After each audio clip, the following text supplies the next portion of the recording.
Shalom, Assalamualaikum warahmatullahi wabarakatuh. Saya Putri Auralia Makatita. Saya Hepiani Dimesa Rahia. Saya Privena Gabriel Immanuela. Saya Gideon Rilano Rahajan.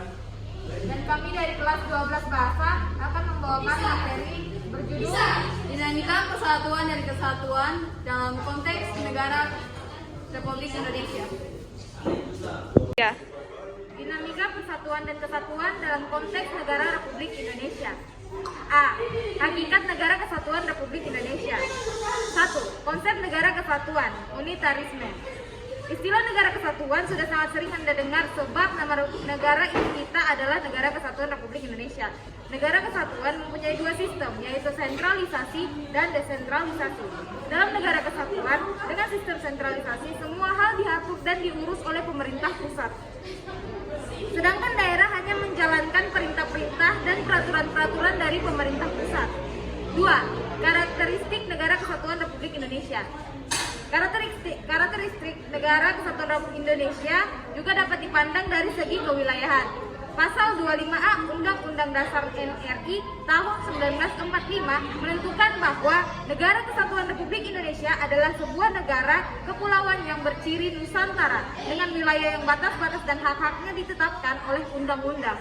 Kesatuan negara tersebut juga mencakup 1. Kesatuan politik, yang kedua kesatuan hukum, yang ketiga sosial budaya, dan yang keempat kesatuan ekonomi, serta kelima kesatuan pertahanan dan keamanan. Ya. Bagian B, Persatuan dan Kesatuan Bangsa Indonesia dari masa ke masa. Pertama, Persatuan dan Kesatuan Bangsa pada masa Revolusi Kemerdekaan yang dimulai pada tanggal 18 Agustus 1945 sampai dengan 27 Desember 1949. Pada periode ini, bentuk NRI adalah kesatuan, dengan bentuk pemerintahan adalah republik yang mana presiden berkedudukan sebagai kepala pemerintahan sekaligus sebagai kepala negara. Sistem pemerintahan yang dipakai adalah sistem pemerintahan presidensial.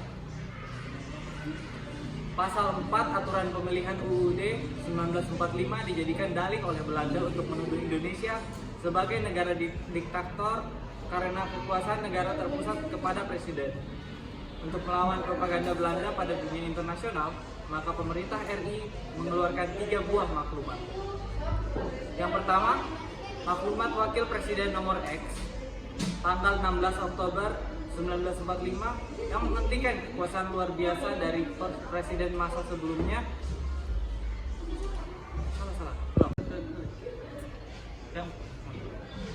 Yang pertama, maklumat Presiden nomor X tanggal 16 Oktober 1945 yang menghentikan kekuasaan luar biasa dari presiden sebelum masa waktunya berakhir, yang mana harusnya berlaku selama 6 bulan.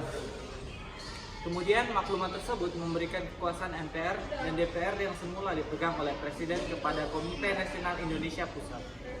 Pada dasarnya, maklumat ini adalah penyimpangan terhadap ketentuan UUD 1945. Yang kedua, maklumat pemerintah tanggal 3 November 1945 tentang pembentukan partai politik yang sebanyak-banyaknya oleh rakyat. Hal ini sebagai akibat dari anggapan pada saat itu bahwa salah satu ciri demokrasi adalah multi partai. Maklumat tersebut juga dijadikan sebagai upaya agar dunia barat menilai bahwa Indonesia adalah negara yang menganut asas demokrasi. Yang ketiga, maklumat pemerintah tanggal 14 November 1945 yang intinya mengubah sistem pemerintahan presidensial menjadi sistem pemerintahan parlementer. Maklumat tersebut kembali menyalahi ketentuan UUD RI 1945 yang menetapkan sistem pemerintahan presidensial sebagai sistem pemerintah Indonesia. Periode ini juga ditandai dengan munculnya gerakan-gerakan separatis dengan tujuan mendirikan negara baru yang memisahkan diri dari NKRI. Adapun gerakan-gerakannya sebagai berikut. A. Gerakan Partai Komunis Indonesia atau dikenal dengan PKI. PKI Madiun 1948. Pemberontakan ini terjadi pada tanggal 18 September 1948 yang dipimpin oleh Musso. Tujuan dari pemberontakan PKI Madiun adalah ingin mengganti dasar negara Pancasila dengan komunis serta ingin mendirikan Soviet Republik Indonesia.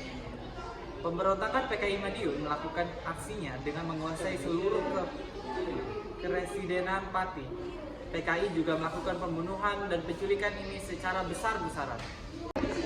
Pada tanggal 30 September 1948, pemberontakan PKI Madiun berhasil ditumpas oleh TNI yang dibantu oleh rakyat. Di bawah pimpinan Kolonel Gatot Subroto, TNI Panglima Divisi H, Jawa Tengah bagian Timur, dan Kolonel Sungkono, Panglima Divisi Jawa Timur, mengerahkan kekuatan TNI dan polisi untuk melakukan pengejaran dan pembersihan di daerah-daerah sehingga Musa dan Amir Syafruddin berhasil ditembak mati. B. Gerakan Darul Islam atau Tentara Islam Indonesia di daerah Jawa Barat. Gerakan ini dikenal dengan DITII. Pemberontakan ini di Jawa Barat dipimpin oleh Sekar Maji Mardijan Kartosuwiryo yang memiliki cita-cita untuk mendirikan negara Islam Indonesia. Cita-citanya untuk membentuk negara Islam Indonesia atau NII ini ditunjukkan atau diwujudkan melalui proklamasi yang dikumandangkan pada tanggal 7 Agustus 1949 di Desa Cisayong, Jawa Barat. Untuk mengatasi pemberontakan yang dilakukan oleh Kartosuwiryo, pasukan TNI dan rakyat menggunakan operasi pagar betis di Gunung Geber. Akhirnya pada tanggal 4 Juni 1962, Kartosuwiryo berhasil ditangkap dan dijatuhi hukuman mati. 2. Persatuan dan Kesatuan Bangsa pada masa Republik Indonesia Serikat dalam kurung 27 Desember 1949 sampai dengan 17 Agustus 1950. Federalisme pernah diterapkan di Indonesia pada rentang 27 Desember 1949 sampai dengan 17 Agustus 1950. Pada masa ini, yang dijadikan sebagai pasangan adalah Konstitusi Republik Indonesia Serikat tahun 1949. Berdasarkan konstitusi tersebut, bentuk negara kita adalah serikat atau federasi dengan 15 negara bagian.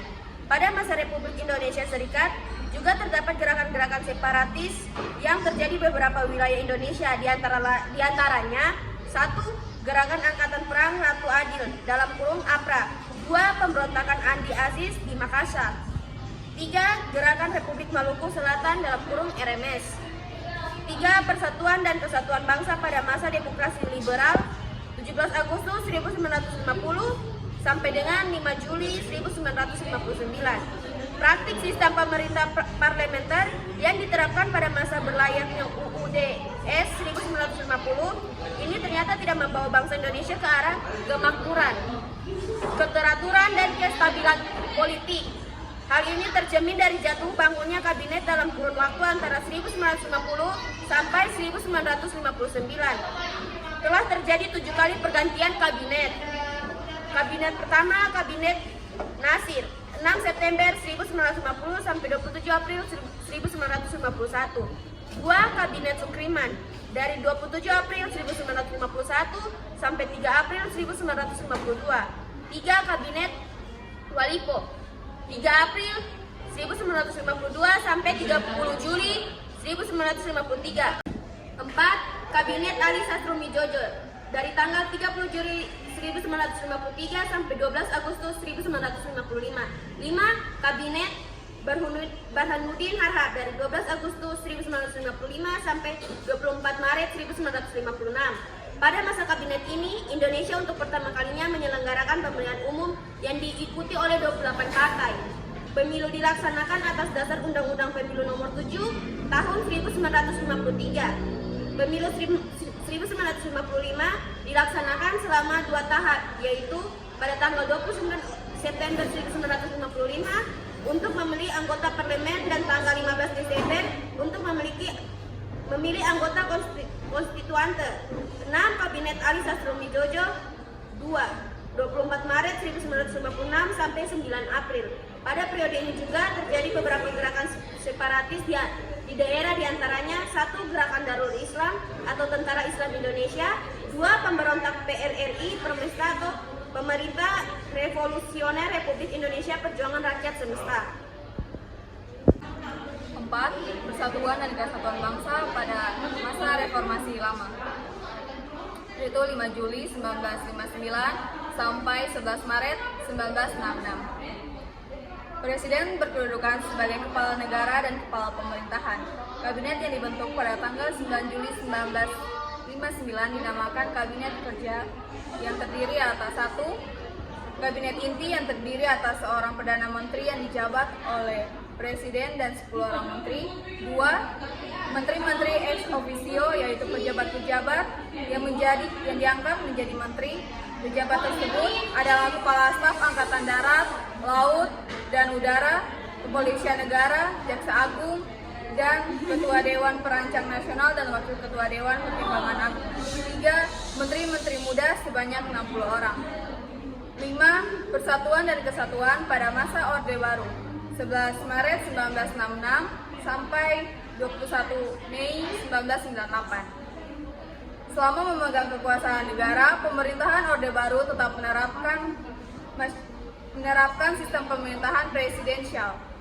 Adapun kelebihan dari sistem pemerintahan Orde Baru yaitu 1. Perkembangan pendapatan per kapita masyarakat Indonesia yang pada tahun 1968 hanya $70 Amerika Serikat dan pada 1996 telah mencapai lebih dari $1.000 Amerika Serikat.